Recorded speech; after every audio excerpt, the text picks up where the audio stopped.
20 March 1968 கீழ்மின்னல் அப்படிங்க இருக்கக்கூடிய அந்த பகுதியில் அந்த முருகப்பெருமான் ஆலயத்திற்கு ஒரு இளைஞர் செல்றார். சச்சிதானந்தம் அப்படிங்கிற அவருடைய பெயர். அந்த கோவிலுக்கு போறார். அங்கே பார்த்தா பூஜை புனஸ்காரம் எதுவுமே நடக்கலை. ஒரு தீபம் எரியறதுக்கு எண்ணெய் கூட இல்லை, ஒரு கற்பூரம் கூட ஏற்ற வழி இல்லை. முருகப்பெருமான் அப்படி ஒரு நிலையில ஏன் முருகா நீ உன்னையே வைத்து கொண்டிருக்காய் அப்படின்னு சொல்லி அவர் முருகனை பார்த்து ரொம்பவும் மனசு வலிச்சு ஒரு கேள்வியை கேட்கிறார். அன்னைக்கு என்ன கேள்வி கேட்கிறார் முருகனை பார்த்து அப்படின்னு சொன்னால், முருகா, உனக்கு 6 படை வீடுகளில் அவ்வளோ அற்புதமான பூஜைகள் எல்லாம் நடக்கிறது இல்லவா? அப்படி நடக்கும் பொழுது ஏன் இந்த இடத்துல நீ இப்படி அமர்ந்து கொண்டிருக்காய்? ஏன் இங்கு இந்த கோவில் பொலிவில்லாமல் இருக்கு முருகா?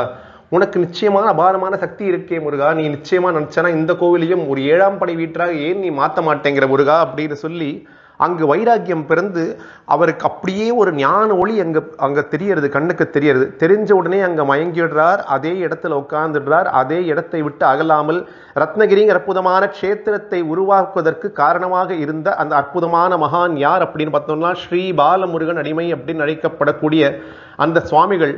அவருடைய திவ்ய சரித்திரத்தை இன்று அவருடைய அருளால் நாம் தரிசித்துக் கொண்டிருக்கிறோம். 24 ஜனவரி 1941 கீழ்மின்னல் அப்படிங்கிற கிராமத்தில் கந்தசாமி முதலியார் மற்றும் சிங்காரம்மாள் இந்த தம்பதியருக்கு குழந்தையாக பிறக்கிறார். சச்சிதானந்தம் அப்படின்ற இவருக்கு அந்த பெயரை சூட்டுகிறார்கள். இவர் ஸ்கூல் எல்லாம் படித்து முடிந்த பிறகு அந்த மின்சார டிபார்ட்மெண்ட், எலக்ட்ரிசிட்டி டிபார்ட்மெண்ட்டில் வேலைக்கு சேர்றார். அதில் அவர் அங்கே குமாஸ்தாக பணிபுரிகிறார். அவருக்கு கொஞ்சம் வருஷங்கள் ஆனதுக்கு அப்புறமா சிவகாமி அம்மையாருடன் அவருக்கு திருமணம் நிச்சயமாகிறது. அவருக்கு 2 பெண்கள் மற்றும் ஒரு மகன் பிறக்கிறார்கள். இந்த நிலையில தான் அவருடைய 27வது வயதுல அந்த ரத்னகிரி மலை மேலே ஏறி போகும் பொழுது முன் சொன்னது போல் அவருக்கு அங்க அந்த வைராக்கியம் பிறக்கிறது.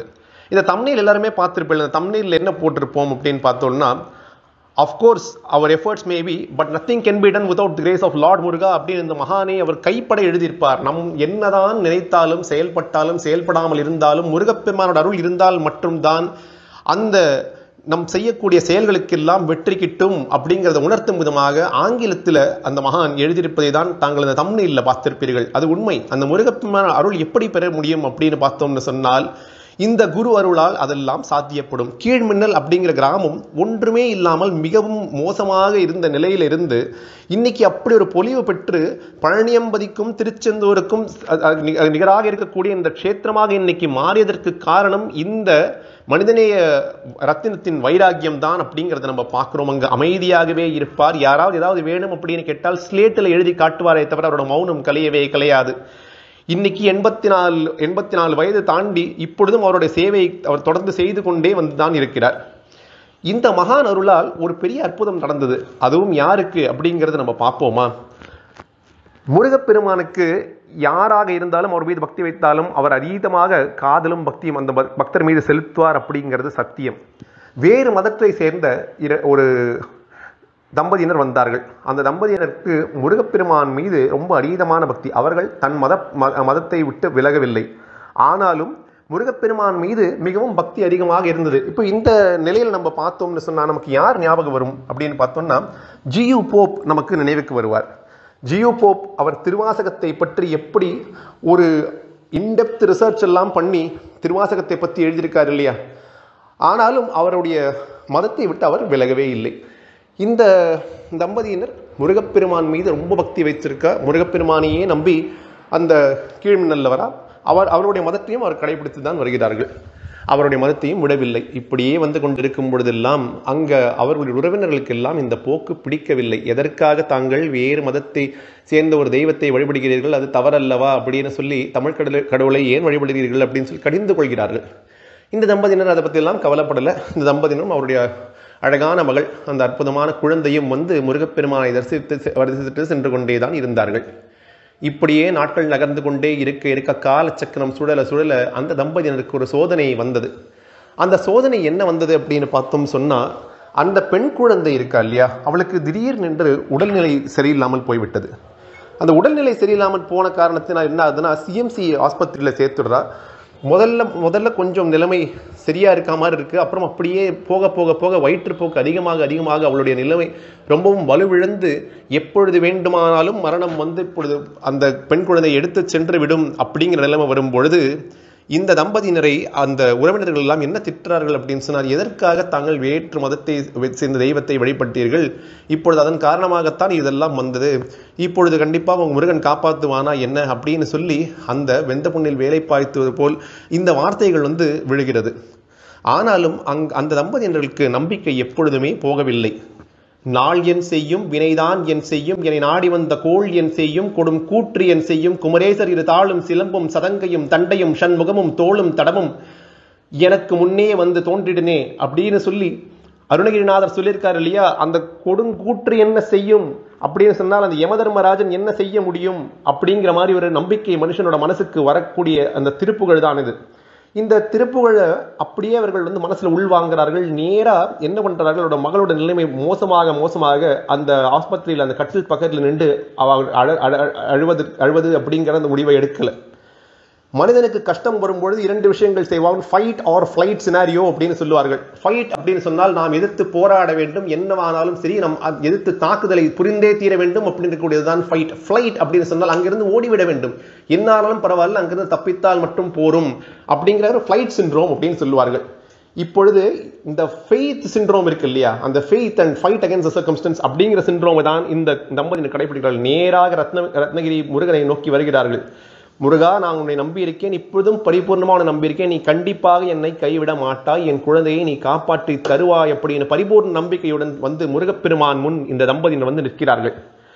அங்கு முருகப்பெருமான் முன்னாடி பாலமுருகன் சுவாமிகள் இருக்கார். அவரோட காலில் விழுந்து கேட்கிறார், சுவாமி என்னுடைய பெண்ணுடைய நிலைமை ரொம்ப ரொம்ப ரொம்ப மோசமாயிடுத்து, நிச்சயமாக நீங்கள் தான் காப்பாற்றி தர வேண்டும் அப்படின்னு பரிபூர்ணமாக குருவை சரணாகதி அடைகிறார்கள் அந்த தம்பதி. அப்பொழுது பாலமுருகன் ஐயா என்ன பண்றார் அப்படின்னு சொன்னா, யோசிக்கிறார், தியானம் பண்றார், கண்ணை மூடுறார், மூடிட்டு ஒரு வார்த்தை சொல்றார். அந்த வார்த்தை தான் அந்த பெண்ணின் உயிரை காப்பாற்றுவதற்கு இவர்களுக்கு முதல் நம்பிக்கையை கொடுக்கிறது. என்ன சொல்றார் அப்படின்னு சொன்னார், இன்னைக்கு சாயங்காலம் 8 மணிக்கு பிறகு உங்களுடைய மகளுக்கு நிச்சயமாக உடம்பு சரியாகிவிடும், தாங்கள் கவலைப்படாதீர்கள் அப்படிங்கிற வார்த்தையை சொல்றார்.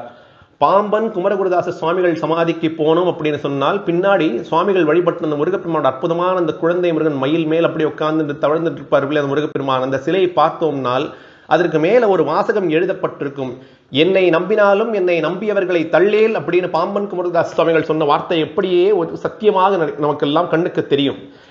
இது போலவேதான் இவர் என்ன சொல்றார், சரி என்னை நம்பி வந்த பக்தர்கள், அந்த முருகப்பெருமானை நம்பி வந்த பக்தர்களை நிச்சயமாக முருகா நீ காப்பாற்றியே ஆக வேண்டும் அப்படின்னு சொல்லி முருகப்பெருமான் சந்நிதியிலிருந்து பாலமுருகன் ஐயா அடிமையா அவர்கள் ஒரு பொழுதும் விலகாமல் 8 மணி வரைக்கும் அந்த கோவில்லையே அதே சன்னதியில முருகன் முன்னாடியே உட்கார்ந்து கொண்டு முருகனுடன் மன்றாடி கொண்டே இருக்கார். முருகா எப்படியாவது நீ இந்த குழந்தையை காப்பாற்ற வேண்டும் அப்படின்னு சொல்லி. முருகப்பெருமானுக்கு வேற என்ன ஆப்ஷன் இருக்கு, சாய்ஸ் இருக்கா என்ன? இந்த பக்தி முன்னாடி முருகப்பெருமான் அப்படியே உருகிடுவான் அல்லவா. முருகப்பெருமான் என்ன செய்யறார், இந்த ஞான குழந்தை கேட்கிறது அப்படிங்கிற காரணத்தினால அந்த குழந்தைக்கு உயிர் பிச்சை கொடுத்து முருகப்பெருமான் வாழ வைத்தார். அந்த குழந்தையும் அவளோட பெற்றோருடன் சேர்ந்து இந்த பாலமுருகன் ஐயா கோவிலுக்கு இந்த முருகப்பெருமானை தரிசனம் செய்தது அப்படின்னு சொன்னால் அது எப்பேற்பட்ட ஒரு அற்புதமான விஷயம் இல்லையா. கீழ் மின்னல் அந்த இடத்துல சுவாமிகள் எவ்வளவோ அற்புதங்கள் செய்திருக்கார். ஒரு சாதாரணமா இருந்த கிராமத்துல ஒரு ஆலயம் எழுப்பப்பட்டது அப்படின்னு சொன்னால் அந்த இடம் ஒரு பொலிவுடன் திகழ ஆரம்பிக்கிறது.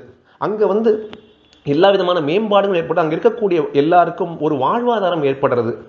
பூஜை நடக்கிறது, வருஷம் திருவிழா நடக்கிறது அப்படின்னு சொன்னால் அங்க இருக்கக்கூடியவர்களுக்கு எல்லாம் நல்ல ஒரு பிழைப்பு முருகப்பெருமான் தருகிறார் அல்லவா. அது மட்டும் இல்லாம இப்போ அந்த இடத்துல பார்த்தோம் அப்படின்னு சொன்னால் நல்ல ஒரு பள்ளிக்கூடமும் சரி, அங்க இருக்கக்கூடிய எல்லா விதமான வசதிகளும், அங்க இருக்கக்கூடிய நல்ல ஒரு ஆஸ்பத்திரியை கட்டியிருக்கார். அங்க இலவசமாக மருத்துவ சேவை செய்யப்படுகிறது, தினமும் பக்தர்களுக்கு அன்னதானம் வழங்கப்படுகிறது. இப்படியெல்லாம் அங்க இருக்கக்கூடிய எல்லா மேம்பாட்டுகளுக்கும் காரணமாக இருந்து மனிதநேயத்துடைய அப்படி ஒரு சிகரமாக விளங்கிய அந்த மாணிக்கம் தானே கீழ்மண்ணில் இருக்கக்கூடிய பாலமுருகன் ஐயா அவர்கள்.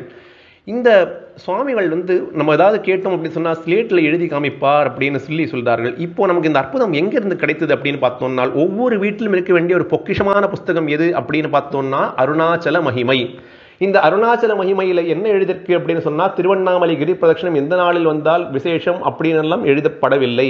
அருணாச்சல மகிமையோட விசேஷம் பரணிதரன் ஐயா என்ன எழுதியிருக்கார் அப்படின்னு சொன்னால் சேஷாத்ரி சுவாமிகளோட மகாத்மியத்தையும் ரமண மகர்ஷிகளோட மகாத்மியத்தையும் பாலமுருகன் அடிமை ஐயா அவருடைய மகாத்மியத்தையும் வள்ளிமலை சுவாமிகள் பூண்டியில் இருக்கக்கூடிய அந்த பூண்டி மகானுடைய சரித்திரம், இது போன்ற எப்பேற்பட்ட மகான்களுடைய சரித்திரங்களை எல்லாவற்றையும் சாராம்சமாக தொகுத்து நமக்கு வழங்கி இருக்கிறார் ஸ்ரீ பரணிதரன் ஐயா அவர்கள், அவருடைய அருள் கடாட்சத்தால் தான் இந்த இடங்கள் பற்றிலாம் அந்த காலத்தில் எல்லாருக்கும் தெரிய வந்தது. கீழ்மின்னல் பாலமுருகன் அடிமை இந்த ஐயாவை நாம் இப்பொழுதும் சென்று தரிசிக்கலாம். ரத்னகிரியில் இருக்கக்கூடிய இந்த க்ஷேத்திரம், இதுக்கு பக்கத்தில் தான் திருவலமும் இருக்கு. திருவலமும் நம்ம பார்த்தோம், திருவலம் மௌன சுவாமிகள் அருள் கடாட்சத்தால் தான் அங்கு சிவாலயம் எழுப்பப்பட்டது. அதற்கு மிகவும் அருகாமையில் தான் இந்த ஸ்தலமும் இருக்கு. இது 2 ஸ்தலத்தையும் நம்ம சேர்த்து, தந்தையும் மகனையும் சேர்த்து தரிசனம் பண்ணலாம். சரி, இன்னொரு ரத்னகிரி இருக்குன்னு சொன்னோம் இல்லையா, அது ரத்னகிரி எதுனா திருவாட்போக்கிநாதர் அப்படின்னு ஒரு பாடல் பெற்ற ஸ்தலம். குளித்தலையிலிருந்து 4 கிலோமீட்டர் தள்ளி இருக்கக்கூடிய இடம்தான் அந்த ரத்னகிரீஸ்வரர் ஆலயம். அது கிங் மேக்கர் சிவாலயம் அப்படின்னு சொல்லுவார்கள். அந்த ரத்னகிரி வேறு, இந்த ரத்னகிரி இது அப்பாக்கு இருக்கக்கூடிய ரத்னகிரி அந்த குளித்தலை பக்கத்தில் கூடிய திருவாட்போக்கிநாதர் சிவாலயம்.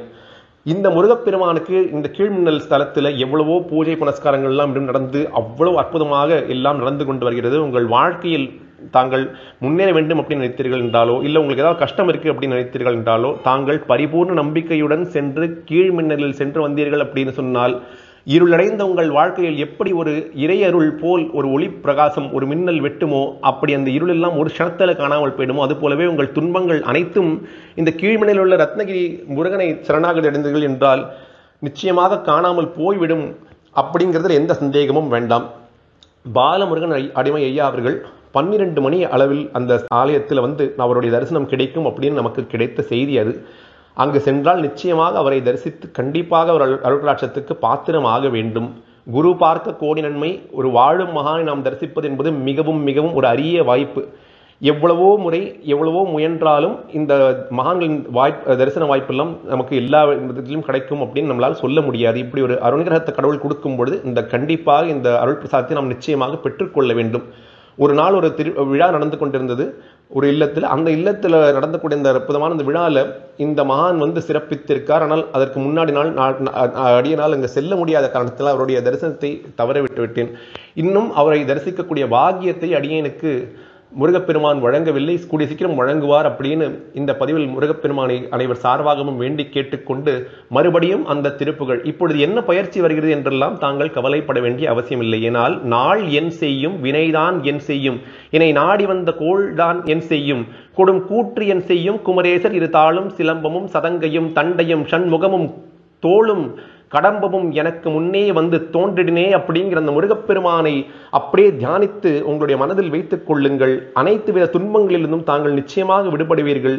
பாலமுருகன் அடிமை ஐயா அவர்களை நிச்சயமாக ஒரு முறையாவது உங்கள் வாழ்க்கையில் தரிசித்து வாருங்கள், அனைத்து நன்மைகளும் பெறுவீர்கள் அப்படின்னு சொல்லி இப்பொழுது பேசப்பட்ட வார்த்தைகள் அனைத்தையும் அந்த அழகன் குமரேசனின் பாதங்களில் சமர்ப்பணமாக வைத்து இந்த உரையை நிறைவு செய்கிறோம். ஓம் நமோ வெங்கடேசாய.